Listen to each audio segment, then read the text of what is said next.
Cuántas veces desesperado he pedido al Señor que no tenga yo problemas.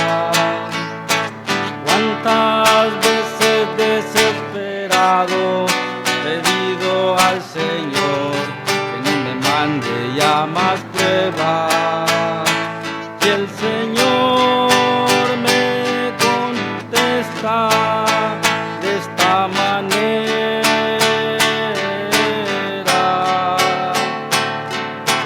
bástate mi gracia, que mi poder en tu debilidad se perfecciona. Bástate mi gracia, que mi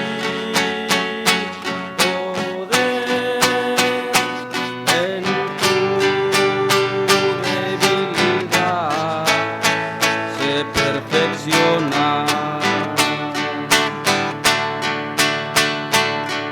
A veces me siento atormentado, muy débil y cansado por las pruebas que me agobian.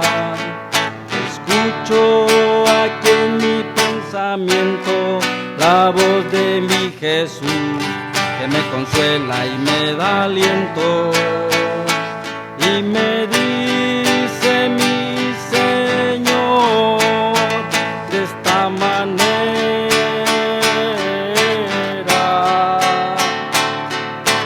bástate mi gracia, que mi poder en tu debilidad se perfecciona.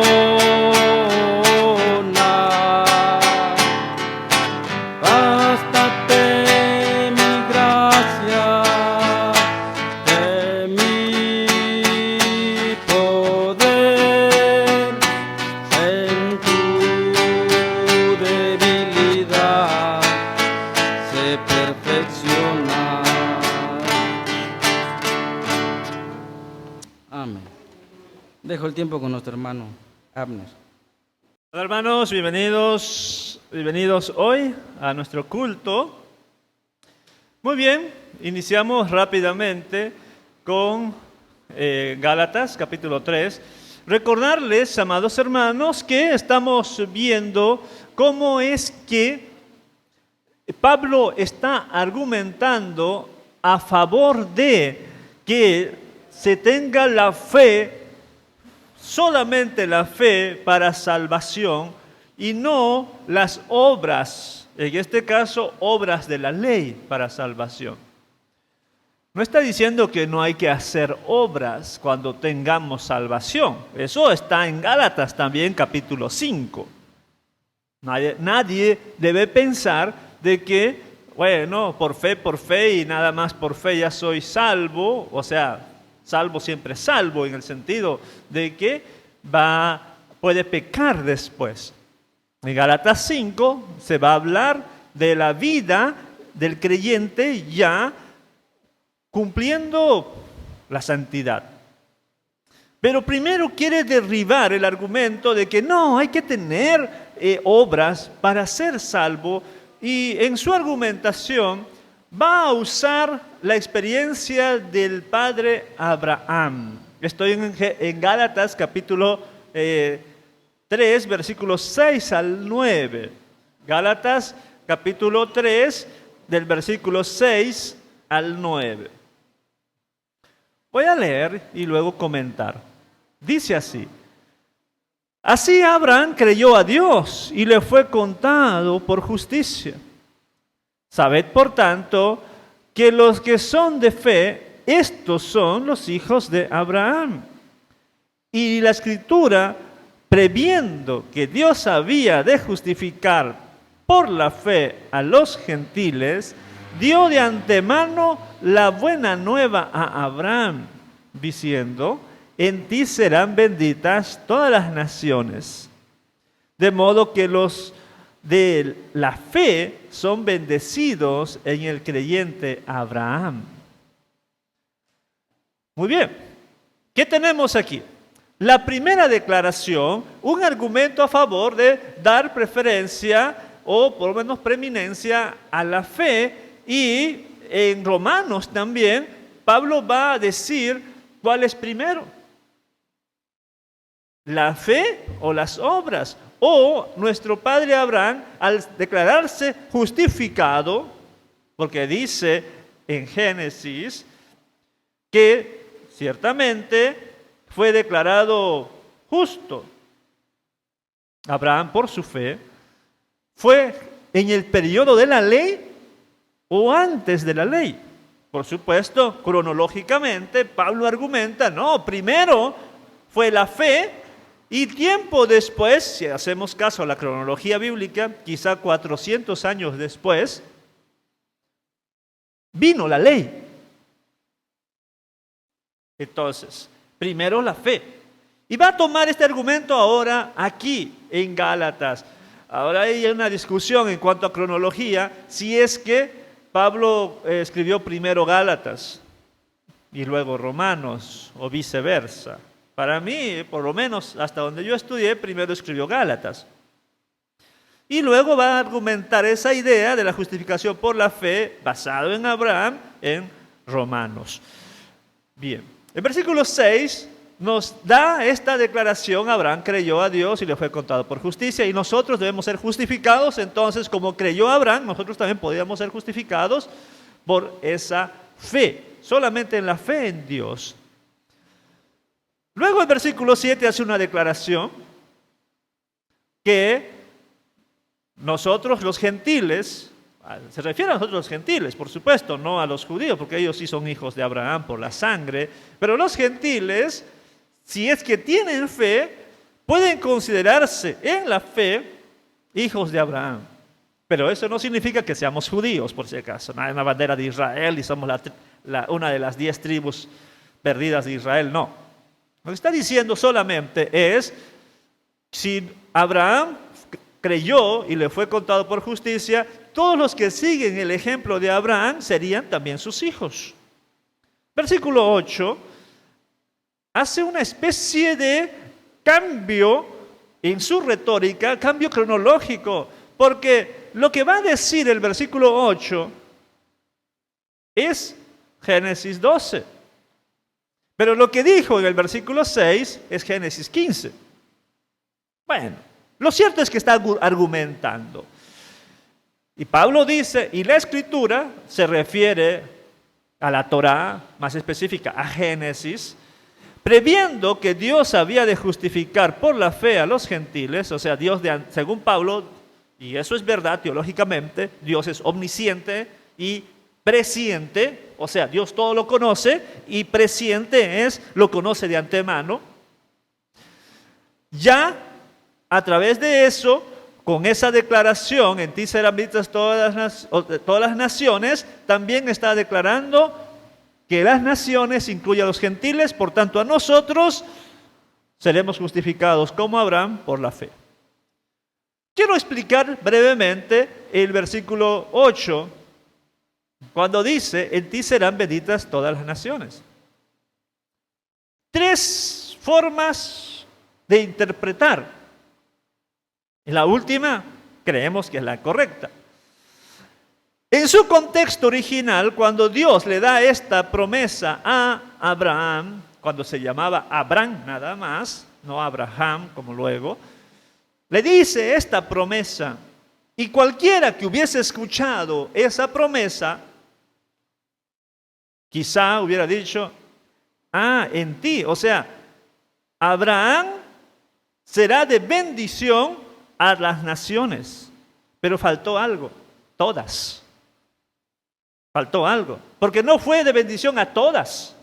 Fue de bendición quizá a Egipto, a Filisteo, hay naciones alrededor, pero no a todas. Bueno, pero quizás se pudo haber interpretado que se refería al propio Abraham. en ti serán benditas todas las naciones. La segunda interpretación es: en su descendencia serán benditas todas las naciones. En su descendencia, o sea, Israel. Y los judíos bien pueden interpretar de ese modo diciendo: lo que le dijo Dios a nuestro padre Abraham se aplica en nosotros, porque nosotros somos el cumplimiento de esa promesa. Nosotros somos de bendición a todas las naciones. ¿Será verdad? Pero al principio solamente estaban ahí arraigados en su territorio, fueron exiliados en Babilonia y quizá por ahí fueron de bendición. Pero comenzaron a crecer en la diáspora, regados por aquí y por allá, quizá allí. Pero no, porque los judíos piadosos son cerrados, muy cerrados. Ellos no se abren a los gentiles, los insultan a los gentiles. ¿Cómo es posible que la promesa se aplique a la nación de Israel si ellos mismos no querían que los gentiles se acercaran a Dios?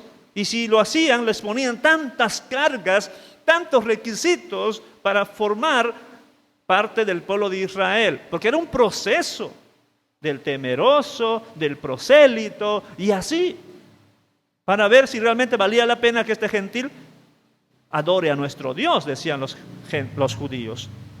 Entonces, ambas interpretaciones parecen no ser exactas o en el ideal de Dios. Entonces tendríamos que interpretar esta frase: en uno de tus descendientes serán benditas todas las naciones. En uno de tus descendientes. Porque Jesús es descendiente de Abraham según la carne. Entonces allí sí se aplica. Porque en Jesús todas las naciones, sin importar su lengua, nación, cultura, época, todas las naciones son bendecidas.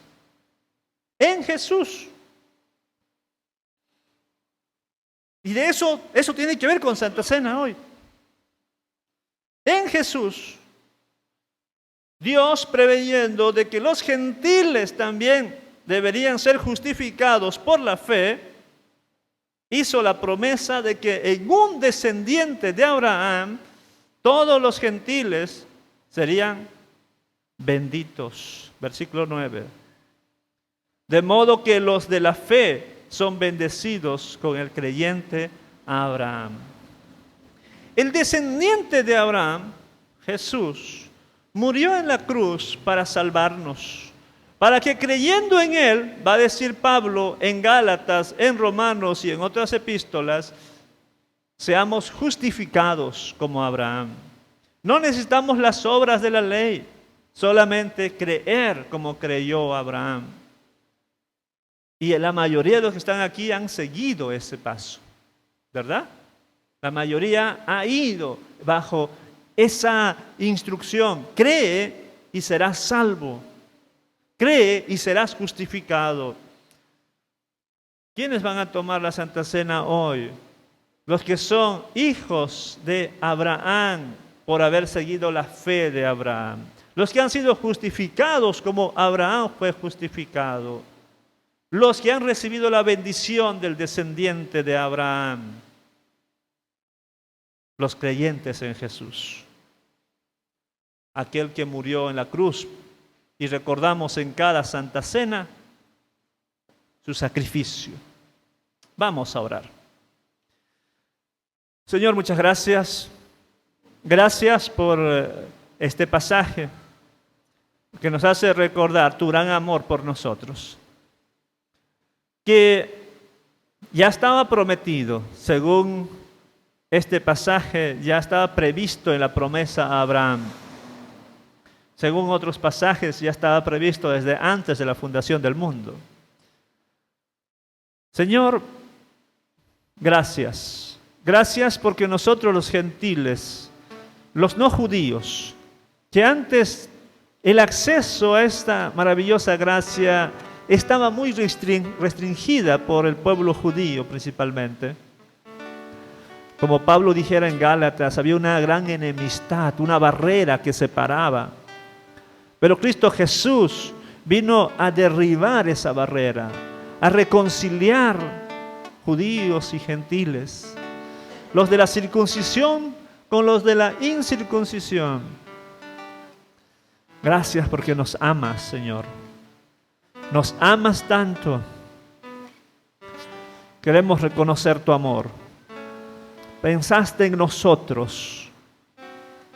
Y por eso no solamente hiciste una promesa de que en un descendiente de Abraham serían benditas las naciones, los gentiles también. No solamente hiciste la promesa, sino que a su debido tiempo, en los posteros tiempos, diría Pedro, se hizo carne, habitó entre nosotros, dice el apóstol Juan, se encarnó por amor de nosotros. Cumpliste tu promesa y nuestro Señor Jesús murió en la cruz para salvarnos, para que seamos justificados también, Señor. Te quiero pedir por tu misericordia y tu amor que tú nos ayudes a vivir esa vida cristiana que quieres que vivamos. Te quiero pedir, Señor, en estos momentos, recordando el sacrificio de nuestro Redentor, que bendigas los elementos.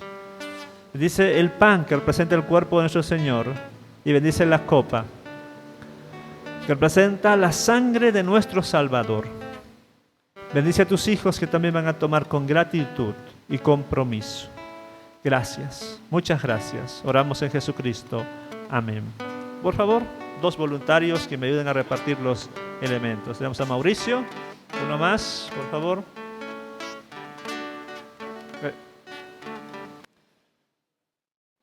Dice en 1 Corintios, capítulo 11, versículos 23 y 24. 1 Corintios 11, versículos 23 y 24. Dice, porque yo recibí del Señor lo que también os he enseñado, que el Señor Jesús, la noche que fue entregado, tomó pan, y habiendo dado gracias, lo partió y dijo, tomad, comed, esto es mi cuerpo que por vosotros es partido, haced esto en memoria de mí. Cuando tenemos el pan, podemos participar.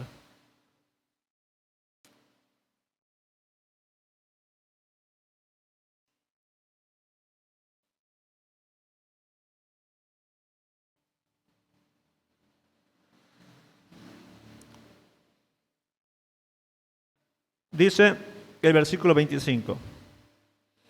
Asimismo tomó también la copa, después de haber cenado, diciendo, esta copa es el nuevo pacto en mi sangre. Haced esto todas las veces que la bebereis en memoria de mí.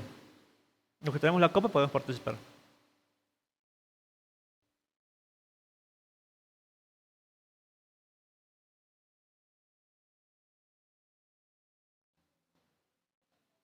Dice el versículo 26, así pues, todas las veces que comieres este pan y bebieres esta copa, la muerte del Señor anunciáis hasta que Él venga. Vamos a orar. Señor, muchas gracias por permitirnos participar de la Santa Cena. Gracias a tus hijos e hijas que vinieron hoy al culto. También bendice a los que, Señor, a pesar de las dolencias o los desafíos, Señor, están aquí. Bendice sus vidas. Y a los que no, Señor, tú conoces su situación. Tú conoces por qué no están aquí. Ten misericordia de cada uno, Padre. Que tu gracia siempre, siempre los acompañe. Pedirte, por favor, de que nos sigas bendiciendo, Padre, con toda bendición espiritual y también con otras bendiciones que tú quieras darnos según tu voluntad. Pedirte que nos sigas bendiciendo con tus lecciones, con tus instrucciones, con las prédicas y las enseñanzas que vienen a continuación. Gracias, muchas gracias. Oramos en Jesucristo. Amén. Los vasitos, por favor. Bueno, hermanos, antes que nada, bienvenidos sean a la casa del Señor. Es un tremendo placer y un gozo estar aquí en la casa del Señor para bendecir su nombre públicamente. Espero que a lo largo de la semana usted haya sido bendecido grandemente por el Señor en lo espiritual, en lo intelectual, en lo físico, en lo económico, que el Señor le haya bendecido grandemente. Y si usted está pasando por un momento de aflicción, recuerde, el Señor es nuestro auxilio y nuestro refugio en las tribulaciones, y pronto el Señor nos sacará adelante. Bueno, hermanos, después del saludo vamos a la palabra del Señor. Por favor, regresamos al Evangelio de Marcos. Marcos capítulo 12, del versículo 38 a su versículo 34, hasta el final del capítulo 12. Mis hermanos, hoy vi mi primer prédica. Hoy estamos haciendo 2 años y medio de la exposición de Marcos, 2 años y medio entre entradas y salidas, pero hoy estamos haciendo 2 años y medio de la exposición de Marcos. Y creo que esta vez sí vamos a terminar en este último tercio del año para ya cerrar el Evangelio de Marcos. Vamos a Marcos capítulo 12, del versículo 38 al versículo 44. ¿Ya lo tienen todos? Dice así la palabra del Señor. Y les decía en su doctrina: guardaos de los escribas, que gustan de andar con largas ropas y aman las salutaciones en las plazas y las primeras sillas en las sinagogas y los primeros asientos en las cenas, que devoran las casas de las viudas y por pretexto hacen largas oraciones. Estos recibirán mayor condenación. Estando Jesús sentado delante del arca de la ofrenda, miraba cómo el pueblo echaba dinero en el arca, y muchos ricos echaban mucho. Y vino una viuda pobre y echó 2 blancas, o sea, 1 cuadrante.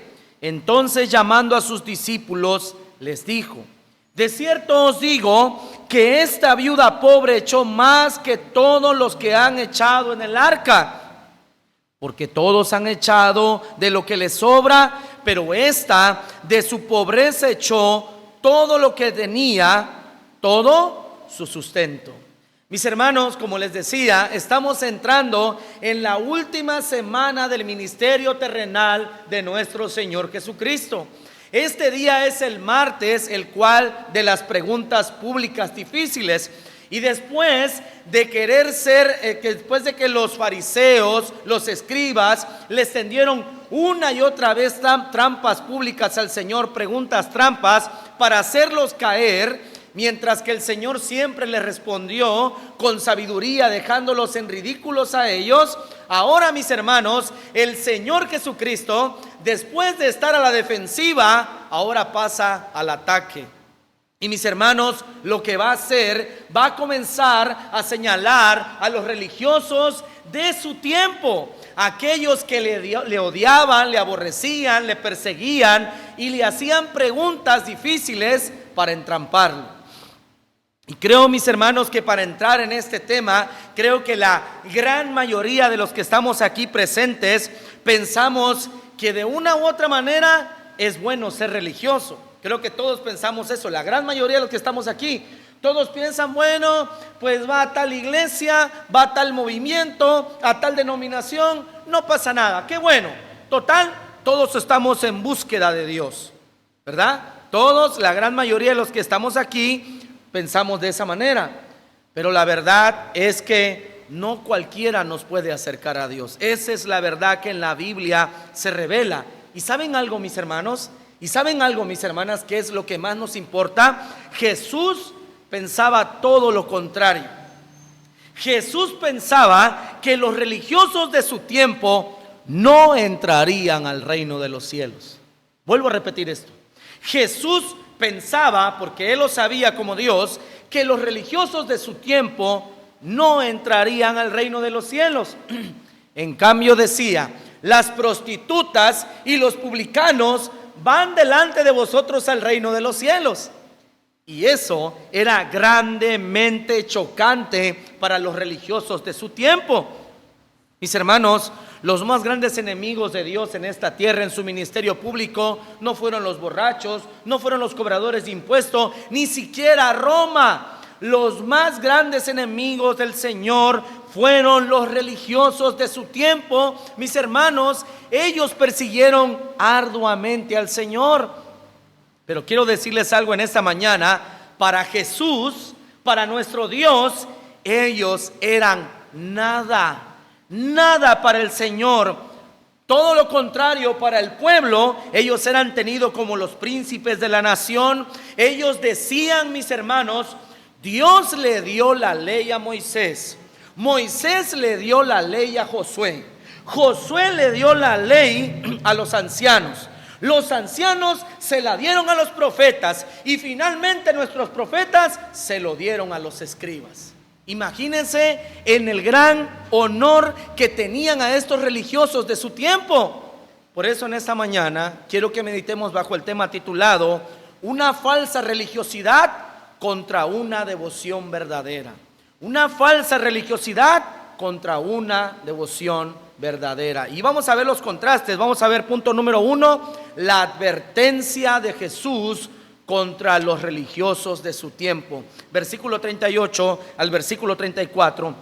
Punto número 1 y el primer subpunto, el punto número 1 es la advertencia de Jesús contra los religiosos, y el subpunto A es que a estos hombres les encantaba, mis hermanos, aparentar lo que no eran. Eran hipócritas en gran manera. Versículo 38, y les decía en su doctrina: guardaos de los escribas que gustan de andar con ropas, con largas ropas, y aman las salutaciones en las plazas. Y mis hermanos, alguien que no está muy familiarizado con el texto puede decir: pero hermano, ¿qué tiene de malo que la persona se vista largo? Bueno, no tiene nada de malo. Incluso muchos hoy en las iglesias cristianas deberían de vestirse un poco más largo porque visten demasiado corto. Pero mis hermanos, lo que significaba era, mis hermanos, que Dios en el Antiguo Testamento les había dado ordenanzas para que siempre los israelitas se acordaran de sus mandamientos.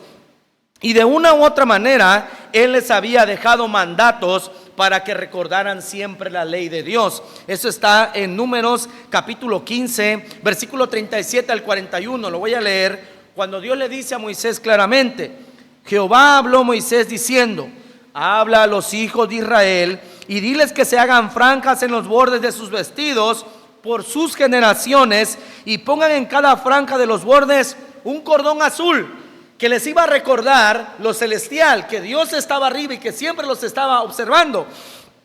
Y os servirá de franja para que cuando lo veáis os acordéis de todos los mandamientos de Jehová, para ponerlos por obra, y no miréis en pos de vuestro corazón y de vuestros ojos, en pos de los cuales se van a prostituir.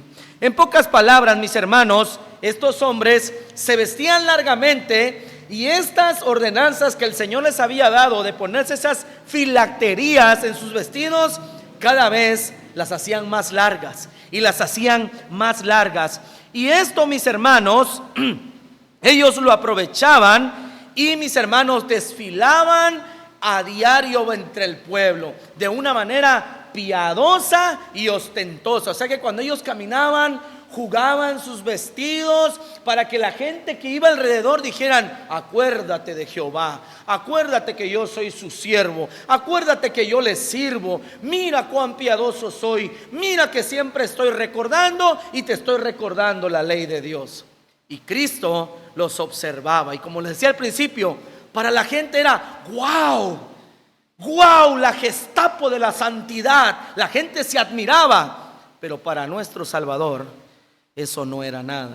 Era algo vacío, mis hermanos, y ellos hacían alarde de su espiritualidad. Y si nosotros queremos ver, mis hermanos, cómo estos hombres actuaban, vamos a Mateo capítulo 6, versículo 16 al 18. Ustedes lo pueden leer en su casa, cuando el Señor les recrimina que cuando ellos ayunaban, ellos ni se lavaban el rostro, ni se lavaban nada, y les gustaba andar todos pálidos y hasta con ceniza en el cabello, para que vieran que ellos estaban ayunando, como diciendo: nosotros estamos pidiendo perdón por vuestros pecados, nosotros somos los justos y los santos delante de Dios. Y este discurso tan largo y tan acusador se encuentra más largamente en Mateo capítulo 23 del versículo 2 al 5, cuando dice: en la cátedra de Moisés se sientan los escribas y los fariseos, así que todo lo que digan que guarden, guárdanlo y háganlo, mas no hagan conforme a sus obras, porque dicen y no hacen. ¿Y cómo se le dice a una persona que dice hacer algo o manda hacer algo y él no lo hace? Hipócrita o doble moral. Estos hombres tenían una doble moral, porque eran, mis hermanos, fuertes para juzgar al prójimo, pero ellos mismos se eximían de la responsabilidad delante de Dios. Noten lo que dice el versículo 4: porque atan cargas pesadas y difíciles de llevar y las ponen sobre los hombros de los hombres, pero ellos ni con un dedo quieren moverlas. Antes hacen todas sus obras para ser visto de los hombres, pues ensanchan sus filacterías y extienden los flecos de sus mantos. En pocas palabras, mis hermanos, el Señor estaba juzgando duramente a estos hombres, pero estos hombres no solamente eran hipócritas, versículo 39, también amaban los títulos. Amaban los títulos a más no poder. Versículo 39, vamos a Marcos capítulo 3, 12. Dice así: dice, y aman las salutaciones en las plazas y las primeras sillas en las sinagogas y los primeros asientos en las cenas. Mis hermanos, esto significa que a ellos les encantaba que las personas por las plazas los encontraran y les dijeran: rabí, rabí, que quiere decir maestro, mi maestro. Incluso les gustaba que les llamaran mi padre. Imagínense, hermanos, estos hombres de verdad les gustaba sentirse importantes, que a donde quiera que fueran se les diera la preferencia. ¿Por qué? Por el simple hecho de ser escriba, de ser un hombre que conocía de la palabra del Señor. Ellos, mis hermanos, se creían merecedores de todo bien o de toda honra que el pueblo les pudiera dar. Y saben algo, mis hermanos, en el mismo pasaje de Mateo capítulo 23, pero ahora del versículo 6 al versículo 12, vamos a ver más ampliamente cómo estos hombres amaban los títulos. Dice: aman los primeros asientos en las cenas, las primeras sillas en las sinagogas, los saludos en las plazas, que les llamen rabí. Pero vosotros no queréis que les llamen rabí, porque uno es vuestro maestro, el Cristo, y todos vosotros sois hermanos. Y no llaméis Padre vuestro a nadie en la tierra, porque uno es vuestro Padre en los cielos. No seáis llamados maestros, porque uno es vuestro Maestro, el Cristo. El que es mayor de vosotros sea vuestro siervo, pero el que se enaltece será humillado, y el que se humilla será, ¿cómo, hermanos? Enaltecido. Mis hermanos, estos hombres eran hipócritas y amaban los títulos en gran manera. ¿Saben, mis hermanos, qué es lo que estos hombres dejaban ver con amar los títulos? Que todavía no eran espirituales, que todavía tenían apegado su orgullo a este mundo. Porque, oh, mis hermanos, cómo les encantan los títulos a las personas que no conocen de Dios en este mundo. Les encanta, mis hermanos, que les llamen por su profesión: doctor, ingeniero, diputado, presidente. Y déjenme decirles algo, mis hermanos, tú no eres doctor, ni presidente, ni nada 24/7. Tú lo eres cuando estás en tu trabajo, no cuando andas en la calle, no cuando estás en tu casa, y menos cuando estás en la iglesia.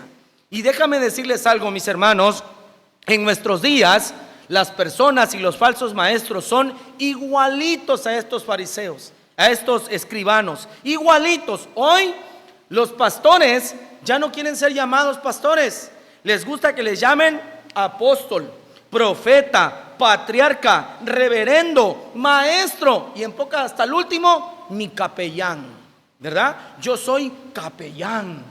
Y mis hermanos, vamos a ser sinceros, mis hermanos, no necesitamos los títulos para servir a Dios. Necesitamos conocimiento de Dios, sabiduría de Dios y de verdad saber y vivir bien en este mundo. Porque, mi hermano, Yo puedo decirte que soy una eminencia en mi trabajo, pero si al conocer mi vida te decepcionas, estoy mal. Y muchas veces esto sucede con los falsos maestros. Ellos quieren ser alabados arriba de los púlpitos, en las iglesias, pero cuando uno los conoce en su casa, la mujer los manda, los hijos no le obedecen, los mantienen. Bueno, un cierto cúmulo de cosas que nada tiene que ver con la grandeza que ellos exigen de sí mismos. Y eso sucedía en los días de Jesús y sigue pasando también en nuestros días. Mis hermanos, ¿saben por qué las personas dentro de la iglesia, bueno, los que son líderes, aman los títulos? Porque eso a ellos los hace aparecer más grandes y decirle: hey, respétame porque yo soy más grande que tú. En pocas palabras, poner una distancia y decir: no somos iguales. Así que mucho cuidado. Y estos hombres, mis hermanos, eran de esa manera. Estos hombres no tenían autoridad de Dios, pero sí tenían autoridad porque aparentaban ser lo que no eran.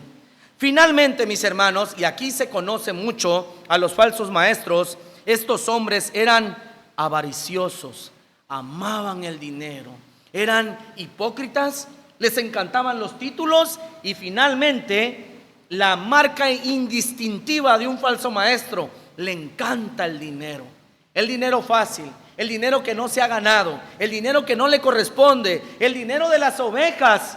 Eso es lo que le encanta a los falsos maestros.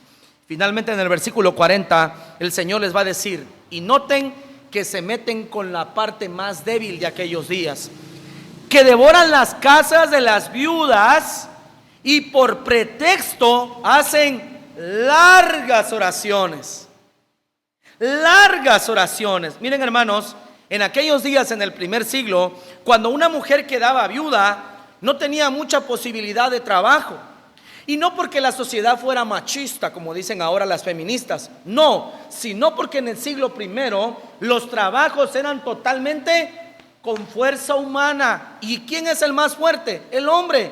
Había que arar la tierra, había que trabajar con los animales, y regularmente quien hacía esos trabajos eran los hombres. Entonces, lo poco que podía hacer la mujer era la costura, era vender algún objeto, pero era muy reducido, mis hermanos, el trabajo para la mujer. Incluso no en el siglo primero, hasta en el siglo XIX, chécalo, cómo era el trabajo. Todo era campo, todo era todo, y quienes salían a trabajar éramos los hombres.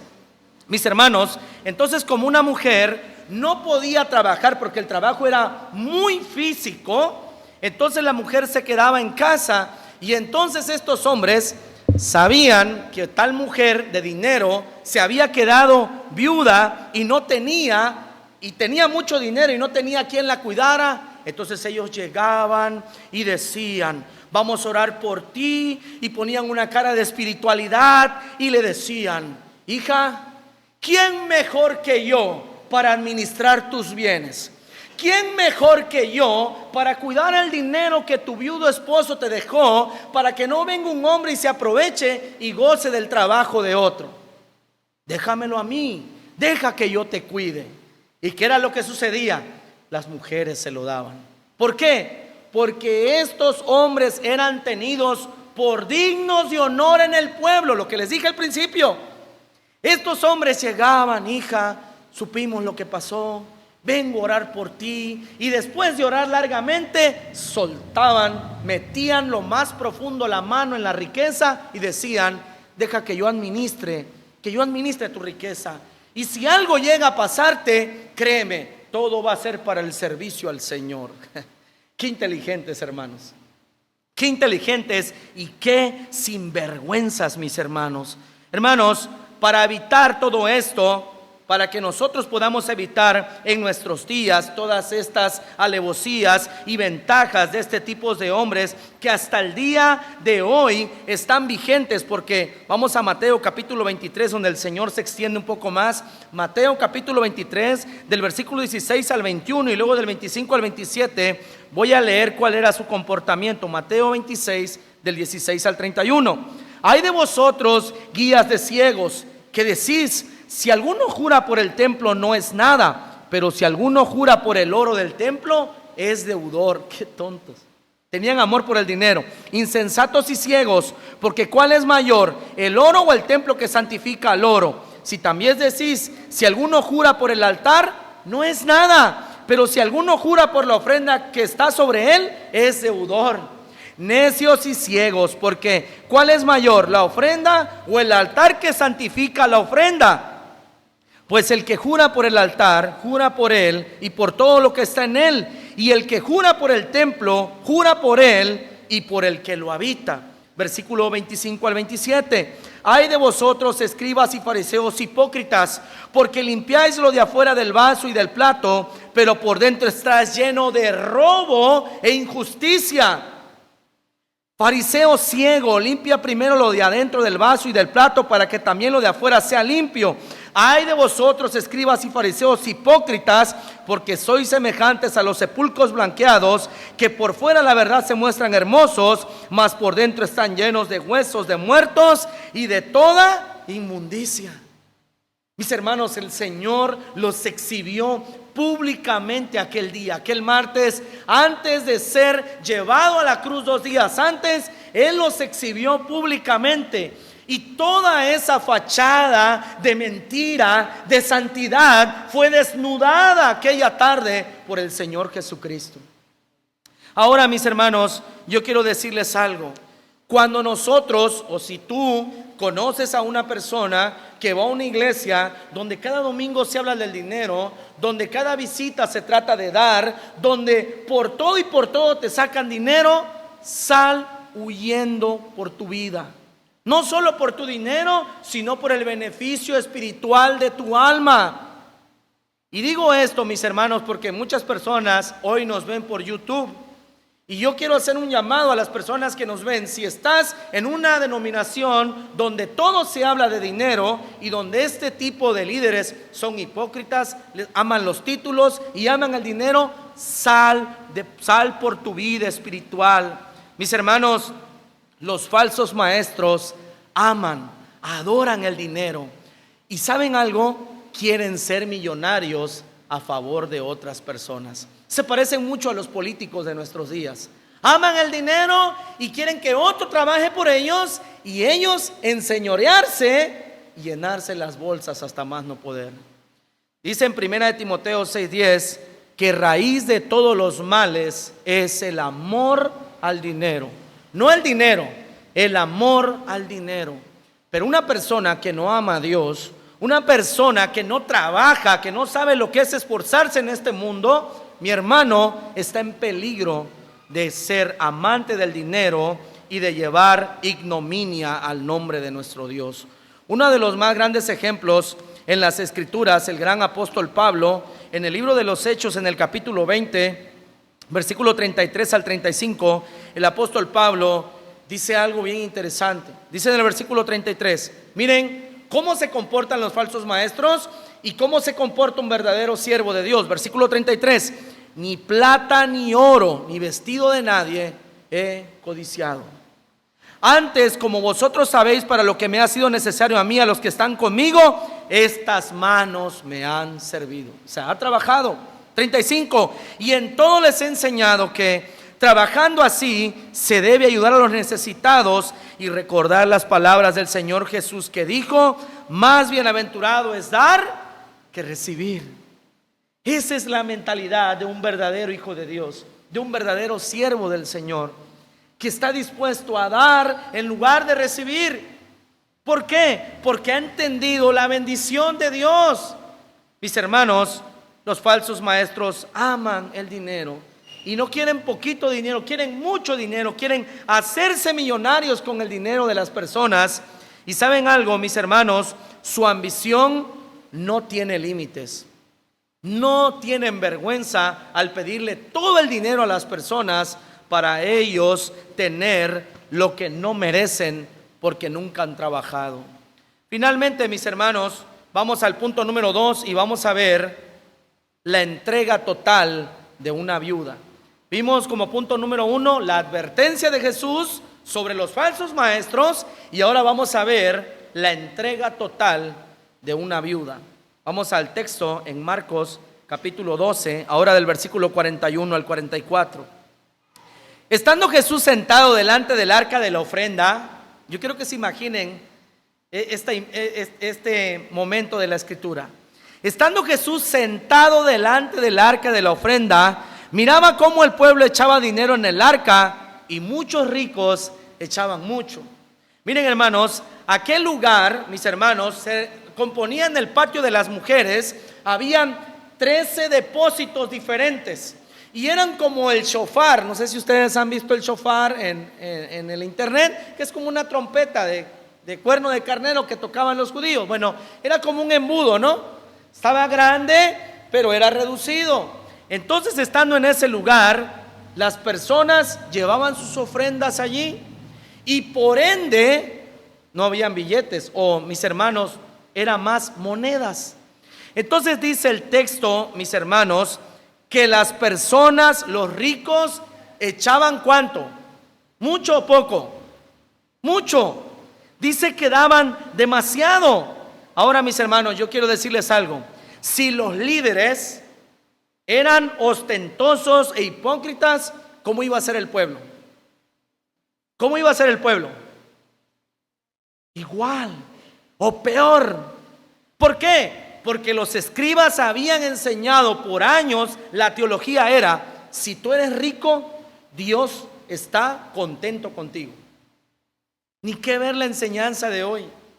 Si tú eres rico, Dios te ha bendecido. Si tú eres pobre, no, hombre, estás mal. Algo estás haciendo mal, algo estás pecando. Pero hoy nosotros sabemos por la palabra del Señor que el dinero sí puede ser un símbolo de bendición, pero el no tener tampoco quiere decir que Dios esté molesto con nosotros. Porque, mis hermanos, la verdad es que en este mundo caído hay diversas circunstancias mediante las cuales uno puede caer en pobreza. Una enfermedad, una muerte, un problema económico, y uno puede caer a la pobreza nuevamente. Pero, mis hermanos, yo quiero que ustedes se imaginen esto. El Señor está sentado y ve literalmente cómo los ricos llevaban costales de dinero, de monedas. No era poco, eran costales. Y tú te imaginas cómo sonaba aquel depósito cuando agarraban aquellos costales y lo echaban sobre esos depósitos. Me imagino, mis hermanos, que en ese lugar los ricos llegaban y echaban todo para decir: mírenme cuán piadoso soy, mírenme cómo estoy cumpliendo la ley de mi Dios, miren cómo yo estoy de acuerdo con la enseñanza de mis maestros. Y yo me imagino ellos cómo estaban hinchados en soberbia. Y el pueblo, mis hermanos, y los ricos estaban allí ostentándose y exhibiéndose delante del pueblo. Pero nunca se imaginaron que en ese lugar estaba Dios en la carne. Y Dios ve más allá de la acción. Él ve la intención. Porque el verdadero problema del pecado y del orgullo está ¿dónde? En nuestro corazón. No está en el acto, está dentro de nosotros. Y Dios ve más allá. Él ve más allá de esta predicación. Él ve mi corazón, Él ve mi intención. Él ve más allá del que tú vienes a la iglesia. Él sabe por qué estás aquí, qué es lo que te mueve. Dios conoce todas las circunstancias. Y en medio de ese desfile de ostentosidad, de dinero que los ricos echaban todas sus monedas, había una viuda. Versículo 42. Y vino una viuda pobre. Y en el original griego eso, ser pobre, no es ser pobre, sino que estaba en situación de calle. Estaba pasando un momento muy difícil esta viuda. Y echó 2 blancas, o sea, un cuadrante. Una viuda que estaba padeciendo mucho, mis hermanos, porque era muy pobre, estaba en situación de calle. Incluso algunos comentaristas se atreven a decir que tal vez esta viuda había sido administrada por alguno de estos escribanos. Puede ser, yo no comparto eso porque no es algo hecho, pero puede ser, por el flujo de pensamiento de Marcos, puede ser. que alguno de ellos que estaban allí le había administrado y le había llevado a la pobreza, pero es una suposición, no es algo verdadero. Entonces, mis hermanos, esta mujer estaba sufriendo mucho por causa de que todos estaban dando mucho dinero y ella no tenía. ¿Y saben a qué equivalía esa ofrenda que ella había dado, las 2 blancas? A monedas de centavos en nuestros días. Por decirlo así, lo que ella dio 2 blancas equivalía a 64 veces multiplicado para poder llegar al salario mínimo de un día. Yo le calculo hoy en día que tal vez su moneda valía entre 50 centavos y 1 peso. Imagínense, todos estaban echando muchísimo dinero y ella solamente tenía 2 moneditas de centavo. ¿Y qué fue lo que hizo, mis hermanos? El Señor, ella echó esas 2 blancas, que era alrededor de 1 peso de nuestros días. Dice, entonces viene el juicio del Señor, o cómo el Señor juzga lo que la viuda hace. Entonces, llamando a sus discípulos, les dijo: de cierto les digo que esta viuda pobre que está en situación de calle echó más que todos los que han echado en el arca. Si Abner o yo dijéramos eso, podría decir el hermano está mal porque él no sabe la situación. Pero el Señor, que conoce la vida privada de cada persona, Él sabía lo que esa viuda estaba pasando. Y dijo: porque todos han echado de lo que les sobra, pero esta de su pobreza echó todo lo que tenía, todo su sustento. Mis hermanos, el Señor afirmó que aquella viuda había depositado más que los ricos que llevaban costales de monedas, porque aquellos echaban lo que les sobraba y ella echó todo lo que tenía. Ella no volvería a comer un bocado comprado hasta que no volviera a tener unas cuantas monedas más. Ella, mis hermanos, ella dio todo lo que tenía. Ella no dio lo que le sobraba. Y alguien puede decir: hermano, ¿así es la ofrenda hoy? No, gracias a Dios. La ofrenda está en 2 Corintios capítulo 9 al 11, cuando dice que el que siembra abundantemente, abundantemente segará, que debe uno dar con alegría y no con tristeza, porque Dios ama al dador alegre. Así es la ofrenda hoy, gracias a Dios. Pero en aquel momento, mis hermanos, la viuda entendió que ella tenía que darse por completo al Señor. La viuda entendió, al dar esas blancas, estaba diciendo: yo tengo fe absoluta en el Señor y me estoy entregando por completo a Él, porque Él tendrá cuidado de mí. Mis hermanos, yo les pregunto en esta mañana, el Señor está sentado en esa puerta. ¿Cómo nos vería? ¿Como a los ricos o como a la viuda? Y cuando me refiero al juicio, no me refiero al dinero. Me refiero a todo lo que abarca en nuestras vidas. ¿Le estamos dando las obras al Señor o verdaderamente nos estamos entregando por completo? ¿Qué creen, hermanos? Si somos sinceros, yo creo firmemente que Jesús nos ve como a esos ricos. Damos la sobra de lo que tenemos. La sobra. Y como digo, no me refiero al dinero. Me refiero a nuestro tiempo. Me refiero a nuestros talentos. Me refiero a nuestra salud. Me refiero a nuestras familias y también a nuestros recursos económicos. Estamos dando las obras al Señor. Somos ostentosos como los ricos. Creo que muchos aquí, de lunes a sábado, vivimos como si Dios no existiera y el domingo tenemos un privilegio y queremos ser aplaudidos, queremos ser reconocidos.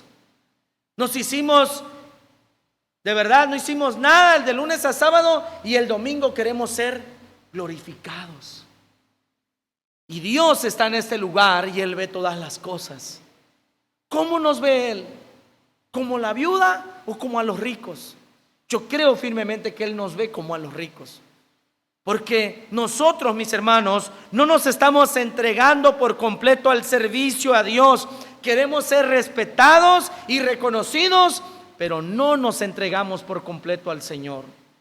Y esto es un mandato en el Nuevo Testamento que en Romanos capítulo 12, versículo 1 va a decir algo bien profundo que se nos exige a todos los cristianos. Así que, hermanos, les ruego por las misericordias de Dios que presenten vuestros cuerpos en sacrificio vivo, santo, agradable a Dios, que es vuestro culto racional. ¿Cómo debe de ser nuestro servicio a Dios? Total. Aquí Dios no quiere actores de iglesia, que el domingo vengan los líderes como que si prepararon el sermón o la actividad allá atrás o la proyección. No, Dios quiere personas que verdaderamente estén pensando en servirle en su casa, en el trabajo, en la sociedad y finalmente rematar aquí en la iglesia. Porque aquí, mis hermanos, es donde nosotros nos mostramos a los hermanos, pero Dios conoce nuestras vidas. Dios conoce que no le estamos dando lo mejor al Señor. No hemos entendido a entregarnos por completo. Y finalmente, mis hermanos, esta viuda nos demuestra que debemos de servir al Señor y debemos de entregarnos al Señor bajo cualquier circunstancia de nuestra vida. En pobreza, en enfermedad, con tristeza, como sea, tenemos que servir a Dios. Porque Él no es el culpable de nuestra calamidad. A veces Dios permite situaciones difíciles en nuestras vidas porque Él quiere enseñarnos algo que nosotros no alcanzamos a ver en la abundancia. Porque las mejores lecciones de vida se aprenden en el yunque de la enfermedad, de la muerte, de la escasez económica. Allí uno aprende las mejores lecciones de vida. Y no es invento mío, es que Dios lo dice en su palabra. Y lo podemos ver en la vida de Job, en la vida de los profetas y finalmente en nuestro Señor. En el mundo tendréis aflicción, pero confiad en mí, yo he vencido al mundo. Mis hermanos, ¿qué enseñanza nos deja esta viuda? Mis hermanos, ¿qué enseñanzas, qué aplicaciones? Bueno, la primera, que no debemos de dar lo que nos sobra, sino que debemos dar todo nuestro ser, todo nuestro tiempo, todo nuestro talento, todo nuestro ser. Mis hermanos, debemos de dejar de ser ostentosos como lo eran los ricos. Mis hermanos, cuando prestemos un servicio a Dios, debemos de hacerlo para su gloria, no para la nuestra. Y finalmente, mis hermanos, las enseñanzas generales que nos deja este texto es, número uno, que Dios aborrece la hipocresía. Número uno, Dios aborrece la hipocresía. Que nosotros querramos mostrar a alguien que no somos, ¿verdad? Yo me he encontrado con cristianos y cristianas dentro de otras iglesias que aparentan ser muy duros, muy fuertes, pero cuando les viene una pequeña prueba se rompen como un cristal. Y eso a Dios no le agrada. Dios aborrece la hipocresía. Dios aborrece la soberbia.